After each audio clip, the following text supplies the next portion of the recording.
Okay, so Allah, salamat sa imong pag-click nini nga video.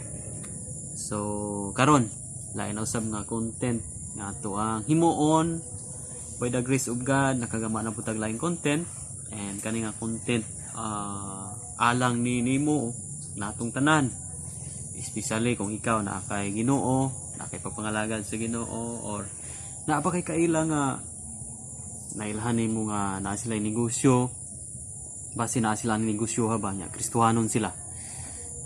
Atong isgutan karon ang tulo ka negosyo nga dili bagay sa Kristohanon. Ha? Duna ba day negosyo nga dili bagay sa Kristohanon?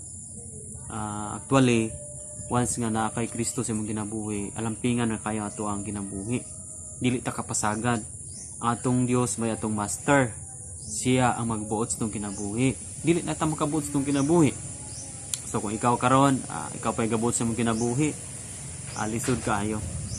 Dili nimo master ang Ginoo, but kung ang Ginoo ang imong master, magpabuot ka sa iyang mga pulong.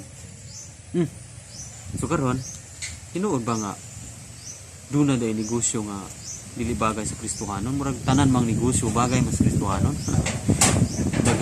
daghan nga naguna-una na nga tanan daw negosyo bagay sa Kristohanon.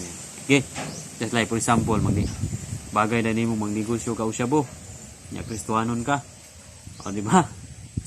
Example na, pero wala na ako nag-appeal dire.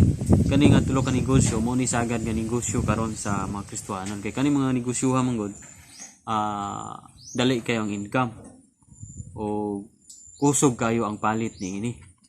Anya bisan pag ipautang nimo ni grabe ang daghan kay mga utang ini. Kani ra gud nga negosyo daw nga matud pas kadaghanan patok daw. Especially sa timpong pista, timpong dunay kumbira, mga okasyon o tabo, patok daw ni negosyo ha. Anya ang problema lang gud aning negosyo kung Kristohanon ka, dili man mo bagay nimo. Kanang word nga dili mo bagay, dili haom nimo nga Kristohanon ka. Pan kung imo juning patumanan nga negosyo nya Kristohanon ka na, naay samputanan nga moabot sa imong kinabuhi. Nya ganahan ra ba ka? Nganing isigutan nato ang mga samputanan nya. So, unsa man dining tulo ka negosyo? Una, kanang magnegosyo kag mga ilimnon nga makahubog. Usa ni sa negosyo nga dili bagay nimo nga naa kay Pangginoo. Ngano man? Mao ni.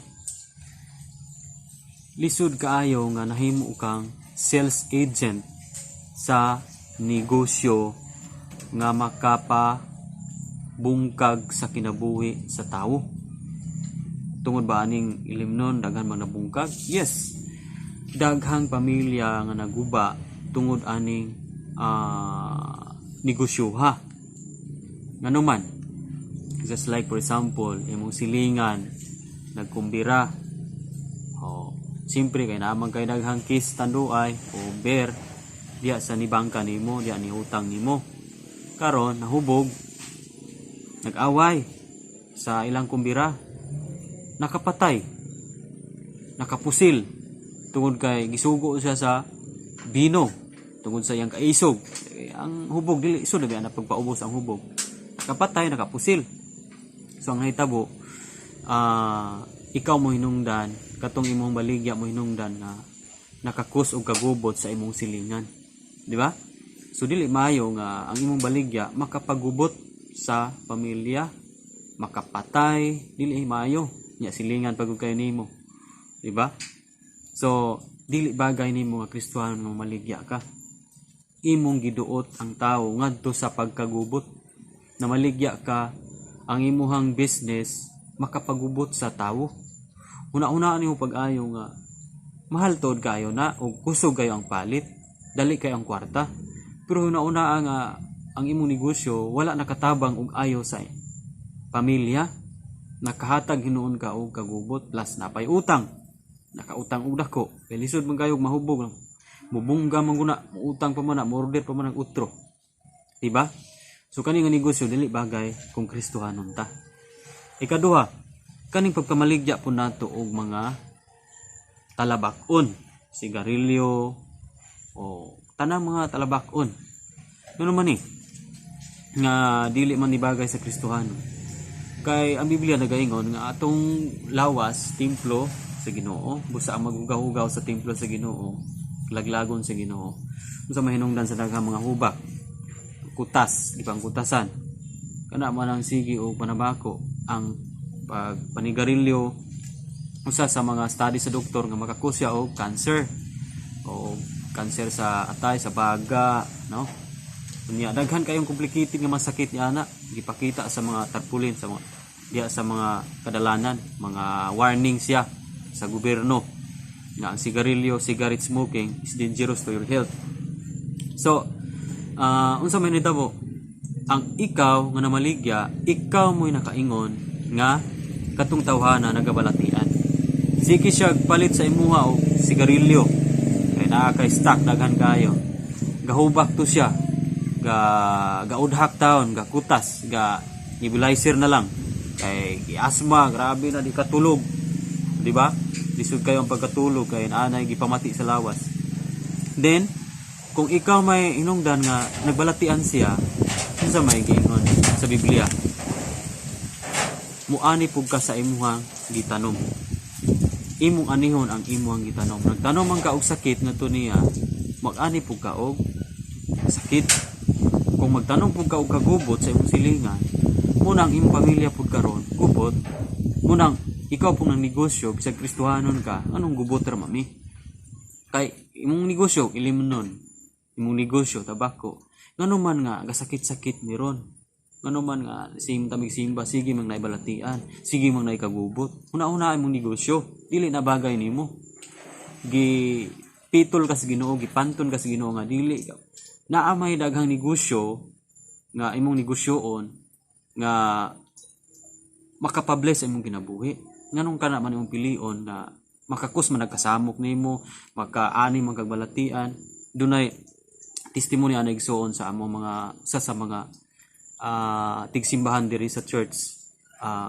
Sa una na maligya siya, so ang testimony nga sa dihang nagbaligya pa siya sige sa sigarilyo o sa mga bino makahubog, gasigi silang balatian, nakaadto na silang laing-laing mga albularyo, mga doktor, dako kay silang nagasto na nya wala pagyapon maayo. So matingala sila nga sige silang simba, sige man silang balatian. And that's the time nga nagdiscuss mi ani nga biyaan ang negosyo nga makadaot sa tao sa maaning duha ka negosyo inom o kaning panigarilyo. Biyaan ang pagnegosyo ani. Sa diyang gibiyaan nila igsuon, gibutahan nila ang ilahang tindahan, giisla nila ang ilang tindahan ug ngalan, gibutahan nila God bless tour, unya nay verse sa Psalms. Nalimot ko sa verse lang gibutang. Basta ang title nila ito is God bless tour. Ang Ginoo magkapanalangin sa ilang tindahan.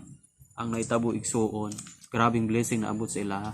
Tapos wala nay nahitabo nga balatian katong ilang gipamati sa una nga sige sila gaadto sa doktor, wala na nagbalik-balik. So ni improve ang ilang panglawas, ni healthy ang ilang lawas, and then blessing kayo ang ilang negosyo. Ni dako ang ilang negosyo karon, ni nausob ang ilang balay, ni dako ang ilang balay. Tapos sige silang naay panalangin, dako sila katubhan nga rindo sila. So samantalang katong dunay kauban po diri nga nagapadayon sila pag negosyo bisag nasultian sila sa pulong sa Ginoo, ang nahitabo siging nakaadto og doktor, siging panilig, siging kasakit ning hawak, siging galit, siging ga bisag kung sa lamay mulon, unya magsigig pa check up sa doktor. Ang katong ilang income sa tabako, sa sigarilyo, sa ilimnon, igo orang nabayad dito sa doktor.